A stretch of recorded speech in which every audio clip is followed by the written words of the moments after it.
analizando un tema absolutamente clave, el tema de una de las políticas públicas, categoría en boga, la de la política pública, por no decir solo política, que tiene un peso central en el campo de la salud, que es la política de medicamentos. Y lo vamos a ver, en el título se pone además otra frase que tiene un peso importante, que es el tema de la soberanía.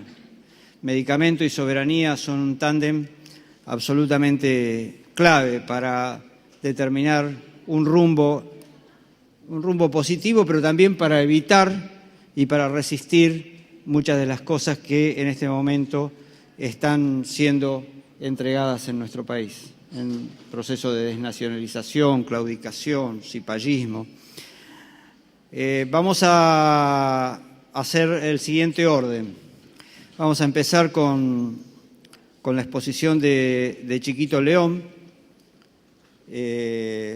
Ahí tenemos un tema en cuanto a soberanía. No nos cabe ninguna duda de que Venezuela está siendo sujeto de un ataque artero a su proyecto nacional marcado por el chavismo. Nos interesa mucho conocer de primera mano una reflexión de José León Uzcategui sobre el tema del rol que está jugando en la agresión que sufre Venezuela a través del tema de medicamentos y qué reflexiones y enseñanzas nos deja ya este importante proceso a la hora de analizar. Lo mismo, en el mismo sentido, le vamos a pedir una reflexión a la compañera del Salvador, donde el campo de medicamentos también ha sido un tema importante con su ley, donde conocemos que El Salvador era sistemáticamente abusado en materia de precio por los laboratorios multinacionales y que el gobierno progresista del Frente Farabundo Martí ha puesto en alguna medida un límite a ese tipo de situaciones. Respecto de nuestro país, todos sabemos, se ha repetido en muchos lugares comunes, el porcentaje del gasto en salud, de la inversión en salud que lleva medicamentos, historias antiguas, historias nuevas. El hecho concreto es que se han hecho muchos experimentos y muchas políticas para tratar de poner en caja el tema medicamentos, algunos más recientes como la producción pública de medicamentos, todos ellos muy interesantes, pero que la verdad que siempre hemos estado en alguna medida en desventaja respecto de la agresividad que tiene el mercado farmacológico en la Argentina. Así que vamos a pedirle unas reflexiones, más o menos 15, no más de 20 minutos a cada uno, sobre la cuestión del medicamento y el rumbo en la Argentina, al querido compañero Jorge Rachid, más conocido como el Turco, un hombre que ha trabajado mucho, intensamente y con gran capacidad en este área. Y después, con orgullo, lo vamos a presentar a Daniel Goyán, el último ministro de Salud del proceso kirchnerista, un hombre que no ha apostado para nada al statu quo como otros ministros, sino que ha apostado a la transformación y ha enfrentado intereses monopólicos muy importantes, como el caso del medicamento para la hepatitis C, la famosa pastilla de los $1000. Entonces, esta arena de la política y de la soberanía y del medicamento es una temática de particular interés para todo el que quiera comprender los rumbos de los problemas que tenemos con la salud de nuestros pueblos. Así que con este espíritu y bueno, con gran libertad para los compañeros para incorporar los temas que les parezcan pertinentes, con los tiempos que nos limitan, pero tratando de ir al hueso, le damos la palabra al compañero Chiquito León. Querido compañero.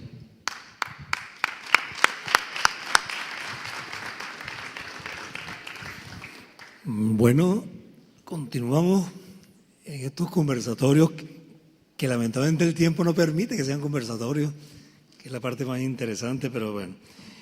Y yo, por supuesto, sobre este tema, no solamente que no soy un experto, me invitaron fundamentalmente para que haga un comentario sobre el caso venezolano y menos aún delante de este par de maestros, en general maestros, pero particularmente en el tema de medicamentos. Así que Margarita y yo, puntualmente sobre el tema... No se achiquen, somos internacionalistas.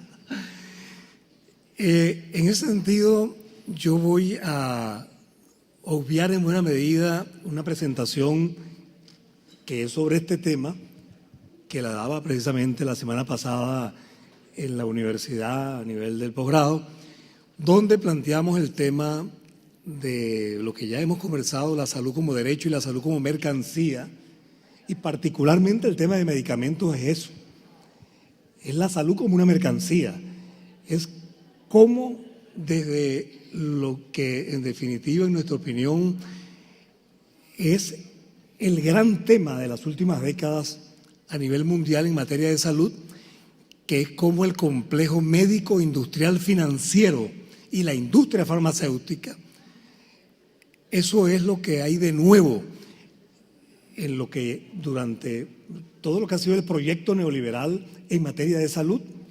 Indudablemente que este tema del impacto de la revolución científico-técnica sobre la salud y la medicina ha venido planteando un nuevo paradigma tecnoproductivo en estas últimas décadas y hay una transformación radical en este sentido de los problemas de salud. De manera que la informática, la automatización de la vida, la tecnología de información, la robotización de la actividad productiva, el desarrollo de nuevos materiales de nanotecnología, la biotecnología e ingeniería genética, han ido creando un panorama que ha transformado radicalmente la medicina de lo que ha sido la clínica médica con tecnologías de baja complejidad a una medicina de alta densidad tecnológica con la imagenología, la robótica, la biotecnología, que se traduce en grandes beneficios para diagnóstico y tratamiento de enfermedades, pero una marcada deshumanización y mercantilización. Yo, para no pedirle que se paren los compañeros, para no caerme yo. No, ya. Ahí sentadito. La unidad latinoamericana. No, me quedo aquí. Sí, me quedo acá. De manera que el actor principal, no, pero lo quiero ver desde acá. No, porque para ver la presentación. Como el complejo médico industrial financiero es el actor fundamental de estas políticas.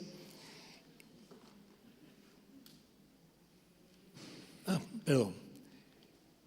Y quería mostrar muy rápidamente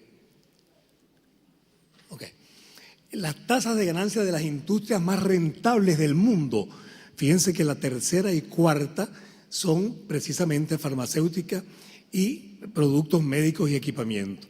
Son, digamos, de las industrias más rentables del mundo, indudablemente que ahí están colocadas. Fíjense cómo ha evolucionado en todo este periodo histórico la rentabilidad de beneficios netos sobre activos de la industria farmacéutica en los Estados Unidos. ¿De qué manera?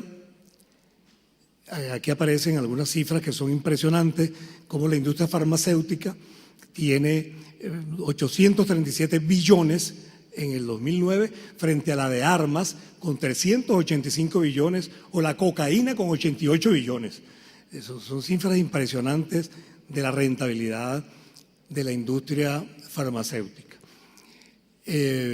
Igualmente en relación a bancos, automotriz, petróleo y gas, medios de comunicación, fíjense el margen de utilidad promedio de las 5 principales sectores industriales, estas son cifras del 2013. Voy por supuesto a obviar mucha información, como las grandes corporaciones privadas que producen medicamentos, vacunas, tecnología médica e insumos. El interés por supuesto no está en la salud, sino en crear y mantener la enfermedad en función de sus intereses económicos y ganancias. Este aparatico no me está funcionando. Bueno, voy a simplemente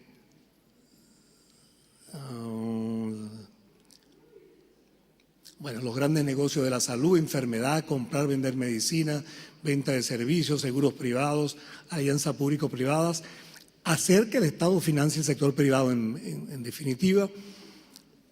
Voy a pasar todo esto, que por supuesto nuestros maestros aquí nos van a hablar de estas cosas seguramente con mejor conocimiento. Y un par de comentarios que sí quería hacer. El exdirector de Merck, una de estas grandes transnacionales, decía hace 30 años que su sueño era producir y vender medicamentos para los sanos. Con ese concepto, la industria farmacéutica expandió su mercado, creando nuevas enfermedades, cambiando los límites diagnósticos, convirtiendo a los médicos en prescriptores y a la población en consumidores. Los médicos nos hemos convertido en los realizadores de la plusvalía de la industria farmacéutica y tecnomédica, sin duda alguna. El caso del SIDA, por ejemplo, fíjense cómo los dinteles de normalidad, o sea, lo que era normal ahora es anormal porque requiere medicamentos, se incrementa la venta de medicamentos. El dintel del colesterol bajó en 2001 y 2014, el de la diabetes, el de la glicemia bajó en el 97 y 2004, la prediabetes definida en 2004, la prehipertensión definida en 2003, es impresionante. Y asimismo el premio Nobel 93, Richard Roberts, señala que las farmacéuticas no están interesadas en la cura de enfermedades, curar no es rentable, lo rentable es la cronicidad. Denuncia la forma como operan las farmacéuticas en el capitalismo. Un poquito de agua aquí. La carne me dejó seco. No importa, no importa. Me falta el asado todavía, así que... Sí. Y esta Marcia Angel, la editora del New York England Journal of Medicine, dice: la industria farmacéutica se ha alejado de su loable propósito inicial de descubrir y producir fármacos útiles. Ahora es una máquina comercial de venta de drogas de dudosos beneficios y utiliza su riqueza y poder para cooptar todas las instituciones que se le crucen en el camino. La industria farmacéutica, la industria químico-farmacéutica no responde a las necesidades de salud de la sociedad, sino a las necesidades de ganancias de los inversionistas. Entre esas estrategias, inventan y cronifican enfermedades, desarrollan productos solo con buenos mercados y excluyen enfermedades, las olvidadas, financian y premian a los médicos, financian y organizan a los pacientes, invierten mucho en publicidad y marketing, establecen precios altos. La industria farmacéutica se adueñó de la educación continua, de las sociedades científicas, de cursos, congresos, revistas, inventan nuevas enfermedades, cambian los criterios diagnósticos, participan en la elaboración de guías y protocolos de diagnóstico. Ahora, solamente el 2% de los médicos reconoce que la industria influye en su prescripción. Por supuesto, todo lo que ustedes conocen, financian los eventos, hacen regalos, pagan viajes. Mi cardiólogo, hasta ese día fue mi cardiólogo, me dice, porque yo tomo un medicamento y yo le digo que voy a comprarle genérico, entonces él me dice, bueno, pero si compras el patentado mejor. ¿Y qué te pasa, vale? Bueno, es que si no me financian, no he alcanzado todavía para que me financien el próximo congreso en Houston. Qué bárbaro, ¿no? Si eso es conmigo, que soy colega y amigo, ¿qué queda para el resto de los pacientes, no? Bueno, esto es la industria, la inversión en pacientes. Aquí seguramente pasa lo mismo que en nuestro país. La industria financia los grupos de pacientes para que le demanden al Estado, para que exijan, y por supuesto como derecho humano, el que el Estado debe garantizarles todas estas patologías que existen, por supuesto, pero financiadas como asociaciones y organizaciones por la industria farmacéutica. Bueno, voy a pasar esto rápidamente, ya me queda el tiempito. Sí, la doctrina Choate de Naomi Klein sobre epidemias y el terror. De qué manera el pánico provocado, pues el ébola es un buen ejemplo, o el SIDA, como el SIDA, por ejemplo, digamos, no es que se inventa una enfermedad solamente, sino que se generan epidemias con, lamentablemente, la vergonzosa participación de la Organización Mundial de la Salud. La Organización Mundial de la Salud ha asumido las propuestas funcionales al mercado y al capital, ha sido cooptada por los intereses del complejo médico industrial. La OMS está financiada por farmacéuticas y multimillonarios como Bill Gates. No es casual que la esposa de Bill Gates ha sido en la asamblea anual de la OMS la oradora principal, ¿no? Y la Fundación Bill Gates tiene un presupuesto mayor que el de la OMS. Y además se lanzan epidemias para las cuales ya hay vacuna, y el gran negocio es el alarma mundial con una epidemia sobre la cual ya hay... aquí está Germán Velázquez, dice, no lo estoy diciendo yo. Germán Velázquez es director del programa de medicamentos de la OMS, afirma que la OMS se está privatizando y está perdiendo su independencia, ya que busca proteger los intereses de las industrias farmacéuticas. Privatización entonces de la cooperación internacional. Esta es la Bill y Melinda Gates Foundation y el conjunto de estas organizaciones. Bueno, y finalizo entonces con un comentario sobre el caso venezolano. No hay ninguna duda que en Venezuela se está, desde que comenzó el gobierno chavista, se inició una guerra no convencional. Venezuela no está en guerra en este momento.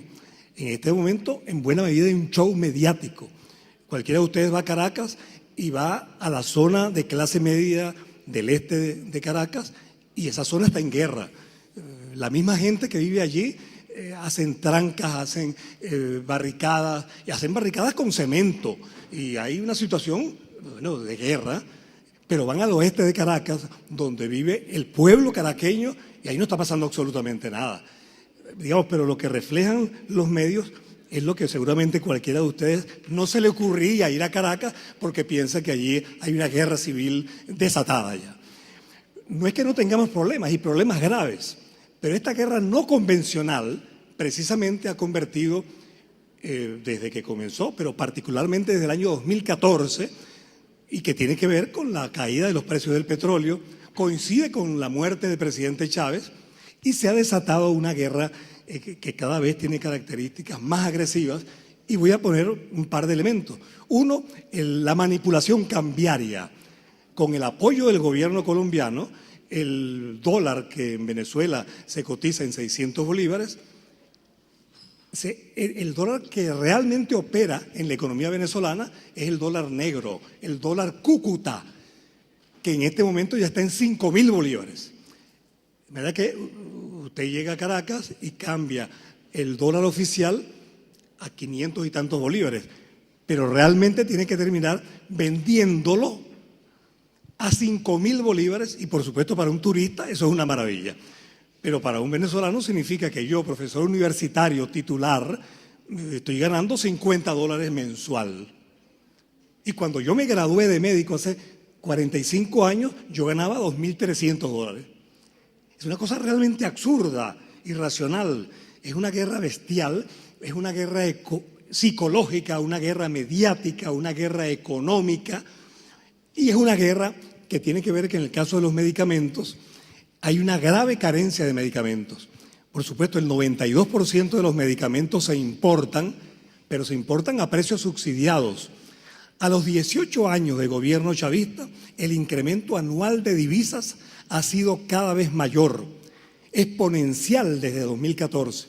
Los precios internacionales de los fármacos se han mantenido más o menos estables, pero en el país hay cada vez menos medicamentos y a precios exponencialmente más altos cada año.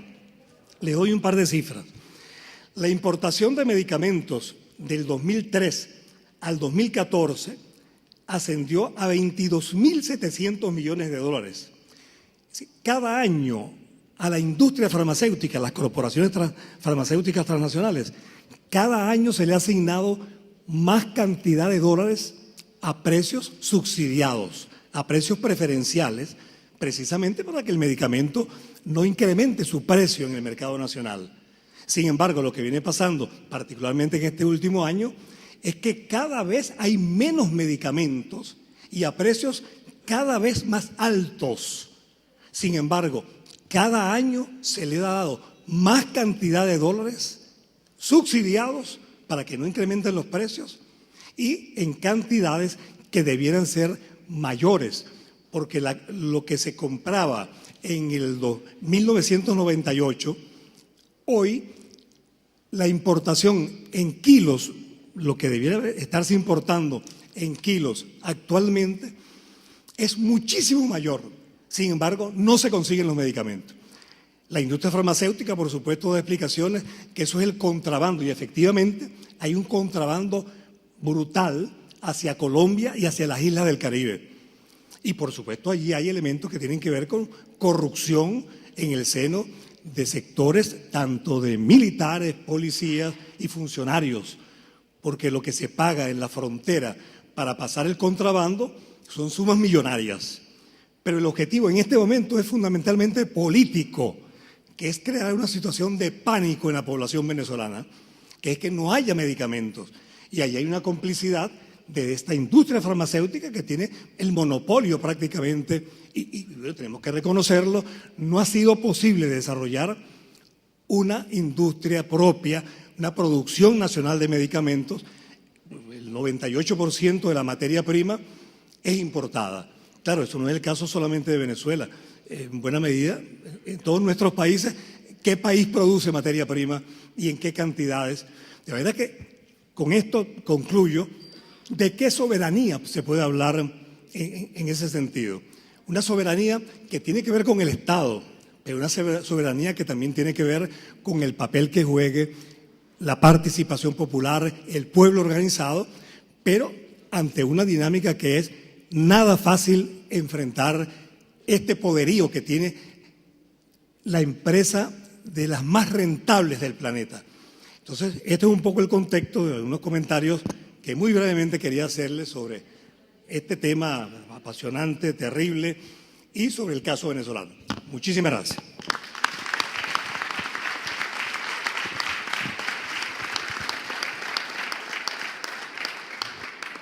Gracias, Chiquito, por compartir estas cuestiones.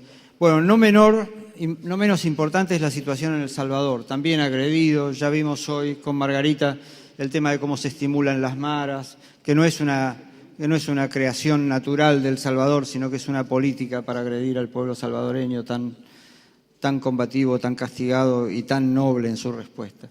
En el tema de medicamentos conocemos, por las visitas que hemos hecho, por las conversaciones con Eduardo Espinosa, que hay algunas cuestiones que es interesante que socialicemos con los compañeros. Te damos la palabra, querida Margarita. Gracias.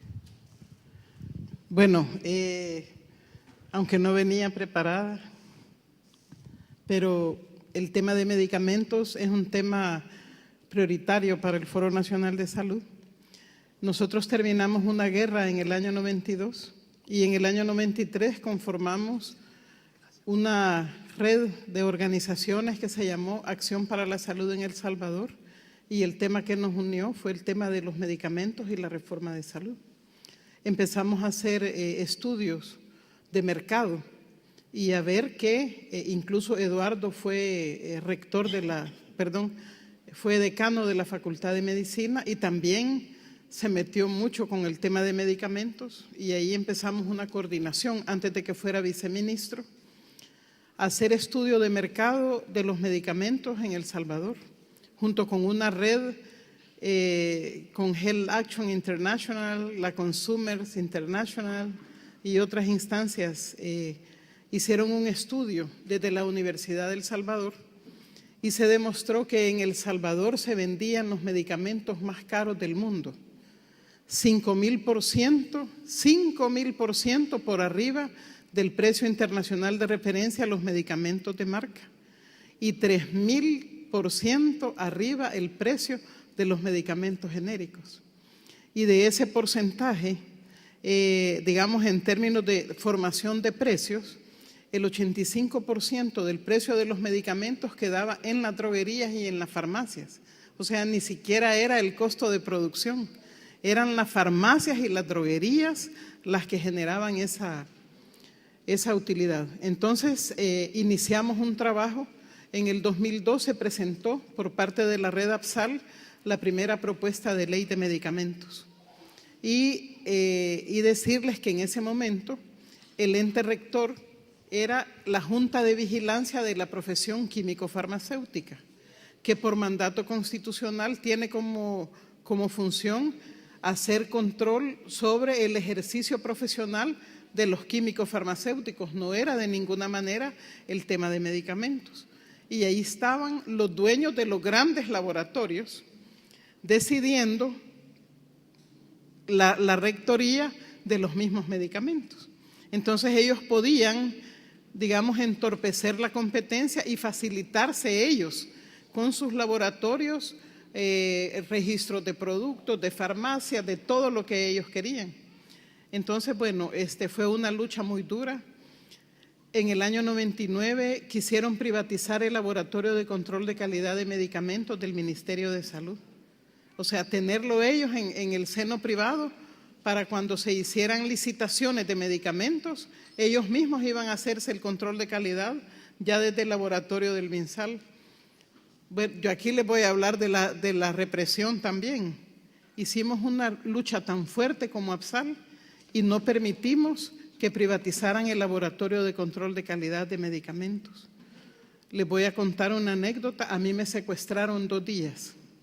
Después de que logramos que no privatizaran el Laboratorio de Control de Calidad, me llevaron 2 días. Y era el rollo de la lucha por los medicamentos y tener cuidado y te calmás y te callás. Entonces, al tercer día que me liberaron, ¿verdad?, nos reunimos en la red APSAL y sacamos una investigación contra un medicamento. Porque la mejor ofensa es la que se tiene que dar. La mejor defensa es la ofensiva. Y seguimos en la lucha. Cuando en el Ministerio de Salud estaba Arena, prácticamente el Ministerio de Salud compraba los medicamentos para limpiarle la bodega a ellos. Y todos los expresidentes areneros, absolutamente todos, están vinculados a la industria farmacéutica. Cristiani es el dueño de Laboratorios y Droguería Santa Lucía. Calderón Sol tiene Fedefarma. Paco Flores tiene la cadena de farmacias económicas. Y Saca tiene 2 laboratorios. Vijosa, que es Víctor José Saca, y Carosa, que es Carlos Roberto Saca. Todos están vinculados con la industria farmacéutica, todos. Entonces, cuando se hacían licitaciones de parte del ministerio, les compraban a esos laboratorios, a esas droguerías, y prácticamente medicamentos a punto de vencer, que después de que entró el FMLN al gobierno, se encontró, eran entierros de toneladas de medicamentos vencidos, cuando a la población se le negaban. ¿Por qué? Porque estaban 6 meses a punto de vencer. Entonces una lucha, realmente ha sido una lucha muy dura. Cuando llega el FMLN en el año 2009, un eje de la reforma de salud es medicamentos y vacunas. Se duplica el presupuesto para la compra de medicamentos, pero además, con Eduardo, y en ese momento éramos la Alianza Ciudadana contra la privatización de la salud, todavía no existía el foro, trabajamos una propuesta de ley y la presentó el nuevo Ministerio de Salud, ya con la doctora Rodríguez de ministra, en 2010. Empezamos, miren, entonces como en el 2010 ya existía el foro, empezamos a hacer un trabajo, una acción de incidencia política que yo les voy a decir desde el año 2002, desde el 93, desde el 2002 que nosotros presentamos la primera propuesta de ley, nunca, pero absolutamente nunca, dejamos de hacer incidencia política para que aprobaran la ley de medicamentos. Siempre fue una lucha perseverante.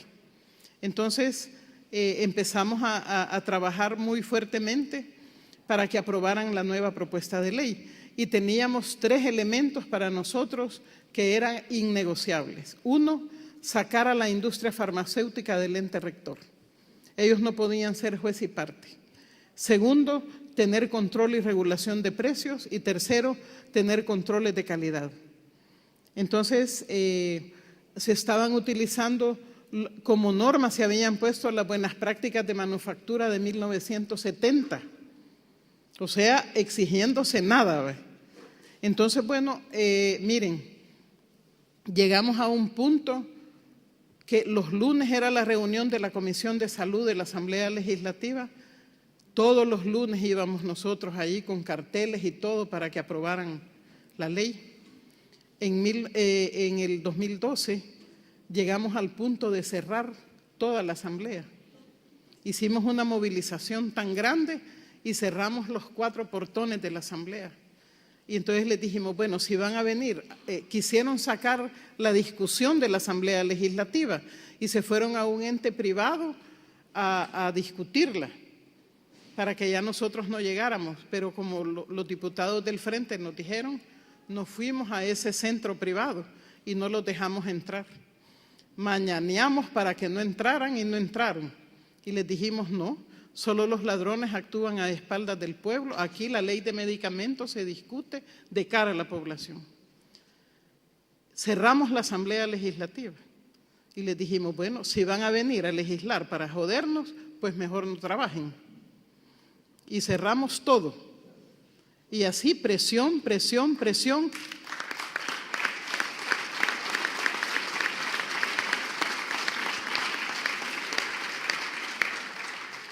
En febrero del 2012, en marzo eran las elecciones de diputados y diputadas.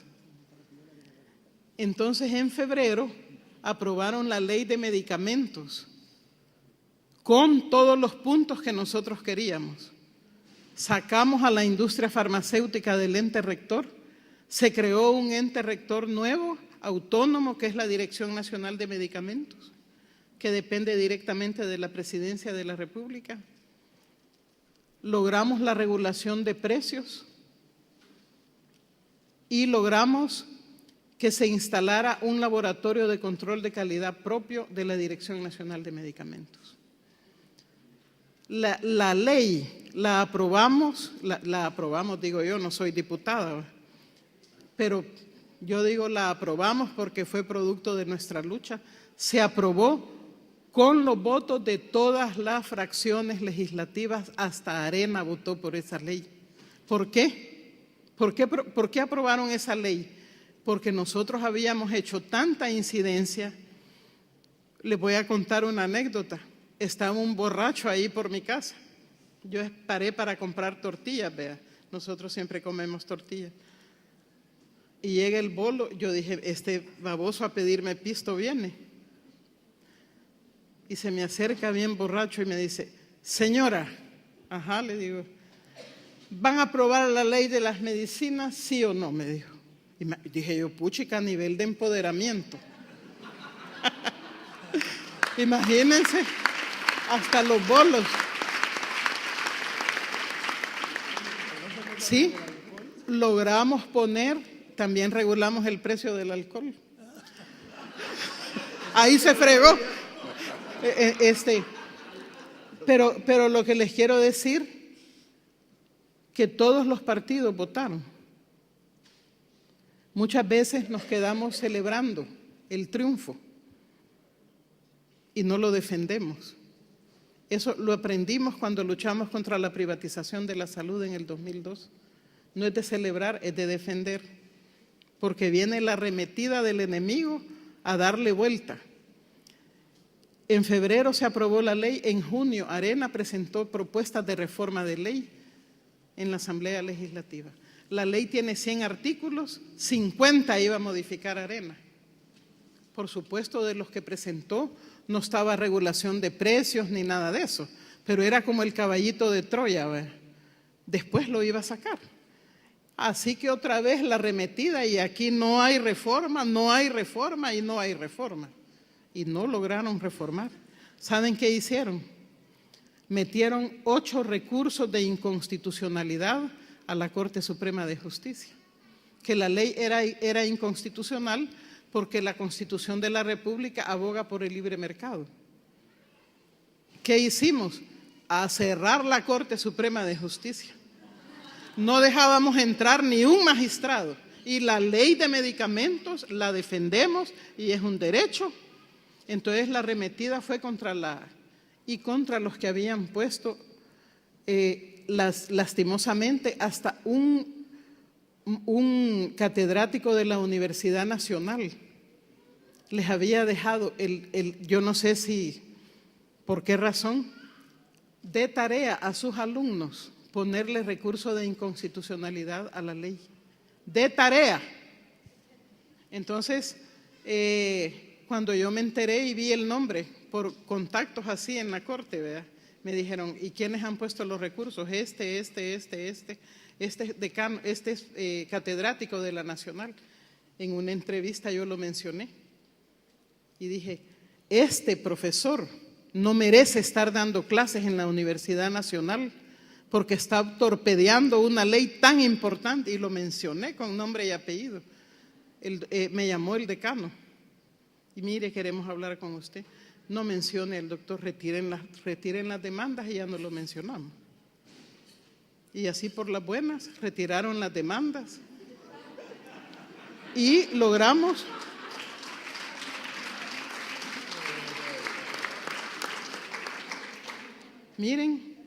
logramos que la ley quedara en firme, y la Sala de lo Constitucional tuvo que decir que no era inconstitucional la regulación de precios ni la existencia de la Dirección Nacional de Medicamentos. O sea que hoy la ley está en firme.